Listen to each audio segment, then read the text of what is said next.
Hello, আসসালামু আলাইকুম my dear viewers and listeners. আশা করি সকলে ভালো আছেন। তো প্রায় আজকে 15 দিন হতে চললো আমি কোনো রকম ভিডিও আপনাদের সামনে ডিসপ্লে করাইনি, কারণ আমি একটু শারীরিকভাবে অসুস্থ ছিলাম। পাশাপাশি আমার চাকরিস্থলে নানাবিধ সমস্যার কারণে আমি ভিডিওগুলো রেকর্ড করতে পারিনি, তাই দিতে সমস্যা হয়েছে, আমি দিতেও পারিনি। সেজন্য আমি আন্তরিকভাবে দুঃখিত। তো আমি আজকে আপনাদের সামনে যে ভিডিওটা শেয়ার করব সেটা হচ্ছে ইলাস্ট্রেটরের একটা টুলসের ব্যবহার বা একটা অপশনের ব্যবহার। তো এটা খুবই গুরুত্বপূর্ণ এবং এটা সকল ক্ষেত্রে ইলাস্ট্রেটরের প্রয়োজন পড়ে। তো চলুন দেরি না করে আমি আপনাদেরকে এই টুলসের কাজটা আমি বুঝিয়ে দিই। তো টুলসটা আনার জন্য আপনাদেরকে প্রথমে যে কাজটা করতে হবে সেটা হচ্ছে উইন্ডো অপশনে যাবেন। উইন্ডো অপশনে যাওয়ার পর সেখান থেকে আপনারা খুঁজে বের করবেন পাথফাইন্ডার। ইলাস্ট্রেটরে উইন্ডো অপশনে যাওয়ার পর খুঁজে বের করবেন যে পাথফাইন্ডার, যার শর্টকাট হচ্ছে শিফট কন্ট্রোল F9। পাথফাইন্ডারে ক্লিক করার পরে এখানে আসবে। আজকে আমি আপনাদের এই অপশনগুলো দেখাবো। ওকে, আমি প্রথমে দুটো অবজেক্ট ক্রিয়েট করে নিচ্ছি। এটা আমার একটা অবজেক্ট, আর একটা অবজেক্ট এখানে ক্লিক করি। এটা আমার একটা অবজেক্ট, দুই কালার দিলাম। এখানে এইটা আমার একটা অবজেক্ট এবং এটা একটা অবজেক্ট। আমি দুটো অবজেক্ট ড্র্যাগ করে সিলেক্ট করে নিলাম।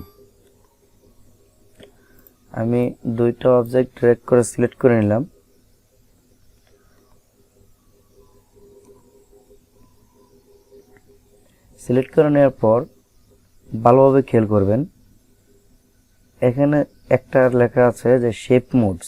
অতএব এখানে যাই আমি ক্লিক করব প্রত্যেকটি এক একটা শেপ মানে আকৃতি ধারণ করবে।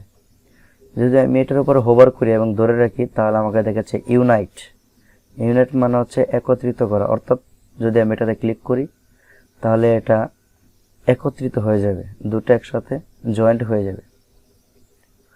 এবং আরও বলছে আমাকে যে word click to create a compound shape and add to shape area. অতএব এখানে ক্লিক করলে আমি একটা কম্পাউন্ড শেপ পাবো এবং একটা এরিয়া পাবো।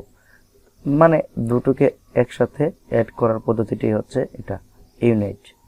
আমি এটাতে ক্লিক করছি। দেখেন আমার দুটো অবজেক্টকে একটি অবজেক্টে পরিণত করেছে এবং যে অবজেক্টটা উপরে ছিল সেই অবজেক্টটার আকৃতি ধারণ করেছে বা রং ধারণ করেছে। এটা হচ্ছে আমার শেপ মোডের প্রথম অপশনের কাজ। আমি কন্ট্রোল Z দিয়ে ফিরে যাচ্ছি।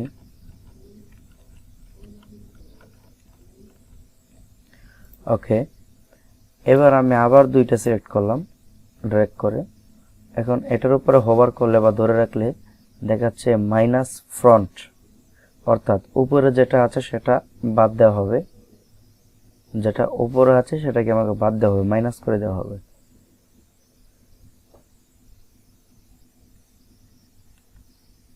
তো চলুন ক্লিক করি। দেখেন উপরে যা ছিল নেই, ভ্যানিশ হয়ে গেল। অর্থাৎ এটাকে বাদ দিয়ে দেওয়া হয়েছে, উপরে যা আছে তাই বাদ। চলুন আরেকবার দেখাই আমি আপনাদেরকে। এখানে আমি একটা ইক্লিস নিচ্ছি, এখানে এই দুটো এটার কালারটা আমি এটা করে দিলাম। দুইটা অবজেক্ট আমি ড্র্যাগ করে একত্রিত করে নিলাম এবং এখানে ক্লিক করলাম। দেখেন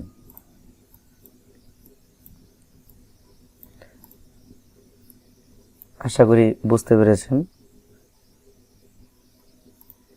তারপর যে অপশনটা আসছে সেটাও চলুন দেখা একটু। আমি এখানে এটা ক্লিক করে রাখলাম, সবগুলো ড্র্যাগ করে সিলেক্ট করলাম। এবার আগে একটা কালার দিয়ে নিই, নাহলে বুঝতে অসুবিধা হবে। হ্যাঁ, এবার সেটা বলছে যে ইন্টারসেক্ট, অতএব ভিতরের অংশটুকু থাকবে, বাহিরের অংশটুকু ডিলিট করে দিবে। এটা হচ্ছে ইন্টারসেক্ট। ওকে, আমি এটাতে ক্লিক করছি। দেখেন শুধুমাত্র ভিতরের অংশটুকু আছে, কিন্তু বাহিরের অংশটুকু পুরোটি ডিলিট হয়ে গেল। কন্ট্রোল জেড ফিরিয়ে আনার জন্য। ওকে, আবার আমি ড্র্যাগ করে সিলেক্ট করলাম। তারপর যেটা আছে সেটা হচ্ছে এক্সক্লুড।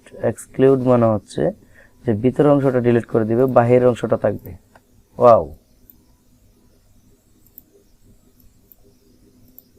আশা করি আপনারা বুঝতে পেরেছেন। তবে এটার কাজ কি, কোথায় কি প্রয়োজন পড়ে সেটা আমি আপনাদেরকে দেখাবো, কিছুদিন পরেই আপনাদেরকে দেখাবো যে কাজ কি। আর আজকে চেয়েছিলাম আরও একটা টিউটোরিয়াল আপনাদের সাথে শেয়ার করার জন্য, সেটা হচ্ছে কিভাবে একটা ওয়েবসাইটের জন্য একটা ব্যানার তৈরি করবেন। যে আপনি কোনো একটা বিজ্ঞাপন দিতে যাচ্ছেন, যে চাকরির একটা বিজ্ঞাপন, সুতরাং এই ব্যানারটা কিভাবে তৈরি করবেন এটা নিয়ে আপনাদেরকে দিতে চেয়েছিলাম। এটা গত কিছুদিন আগে পাবলিশ হওয়া ব্যাংক এশিয়া একটা ব্যানার, যে ব্যানারটা আমি আপনাদের সামনে করার চেষ্টা করেছিলাম। তো আমি একটু দেখিয়ে রেখে আপনাদেরকে ব্যানারটা, এটা হচ্ছে এই ব্যাংক এশিয়ার কালারটা কম্বিনেশন করে আমি এটা তৈরি করেছিলাম। তো আমি ফুলি কোনো কিছু করিনি, এটাতে পুরোটি আনপাবলিশড অবস্থায় রয়েছে। তো আমি আমাদের পরবর্তী কাজে ফিরে যাচ্ছি। তাহলে আমি উপরের শেপ মোডস, অর্থাৎ এগুলোতে ক্লিক করলে এক একটা শেপ ধারণ করে, এগুলো আলোচনা করলাম। তার পরবর্তীতে দেখি সেগুলো কি হচ্ছে। সেগুলো হচ্ছে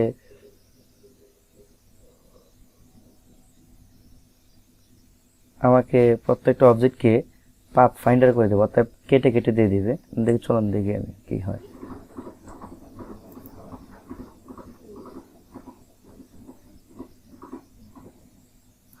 আমি এখান থেকে একটা অবজেক্ট সিলেক্ট করলাম, তারপর এখানে ক্লিক করলাম। ওকে, সমস্যা নেই, কালার একটা থাক। তারপর সবগুলো ড্র্যাগ করে একসাথে সিলেক্ট করলাম। করার পর আমি এটার উপরে যদি হোভার করি, এখানে দেখাচ্ছে ডিভাইড, অর্থাৎ প্রত্যেকটা একটা থেকে আরেকটাকে আলাদা করে দিবে। আমি ডিভাইডে ক্লিক করছি, এবার ডিভাইডে ক্লিক করার পর দেখেন এখন কিন্তু সিলেক্ট হচ্ছে না। আমি ডিরেক্ট সিলেকশন টুল এখন ব্যবহার করব। চলুন দেখি, এ হলো আমার ডিরেক্ট সিলেকশন টুল। ক্লিক করছি বাহিরে, দেখেন একটা অবজেক্ট, এই যে একটা অবজেক্ট, এটা একটা অবজেক্ট, আবার এটা একটা অবজেক্ট। প্রত্যেকটাকে ডিভাইড করে দেওয়া হয়েছে, একটা কাছ থেকে আরেকটা আলাদা করে দেওয়া হয়েছে। এটা হচ্ছে ডিভাইড অপশনের কাজ। ওকে, তো আমি এবার পরেরটা দেখাচ্ছি আপনাদেরকে। এটার কাজ কি? এটার কাজ হচ্ছে ট্রিম। ট্রিম মানে হচ্ছে কেটে ফেলা। চলুন দেখি কি কাটে। ওকে, ক্লিক করার পর আমি ডিরেক্ট সিলেকশন টুল এখানে ব্যবহার করলাম। দেখেন, এটা মানে হচ্ছে যার উপরে দিলেন তাকে কেটে দিল। এটা হচ্ছে ট্রিম করা, কেটে দেওয়া। তারপর যেটা আছে সেটা হচ্ছে মার্জ। মার্জ মানে হচ্ছে দুইটা অবজেক্টকে একসাথে করা, দুই বা ততোধিক অবজেক্টকে একসাথে করাটাকে বলা হয় মার্জ। এই যে দেখেন একসাথে হয়ে গেল। এবার যদি আমি ডিরেক্ট সিলেকশন টুল ব্যবহার করি,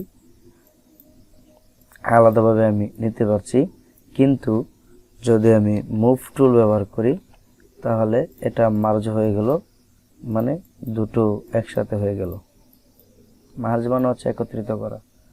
ওকে, বাকি অপশনগুলো ক্রপ এবং বাকি খুবই ইয়ে করে, তবে আমাদের এতগুলো প্রয়োজন পড়ে না। আমাদের মোটামুটিভাবে উপরের সবগুলো প্রয়োজন পড়ে এবং নিচ থেকে শুধু এই দুইটি টুলসই বেশি প্রয়োজন পড়ে, যেটা একটা হচ্ছে ডিভাইড এবং একটা হচ্ছে ট্রিম। এই দুটো অপশনই প্রয়োজন পড়ে।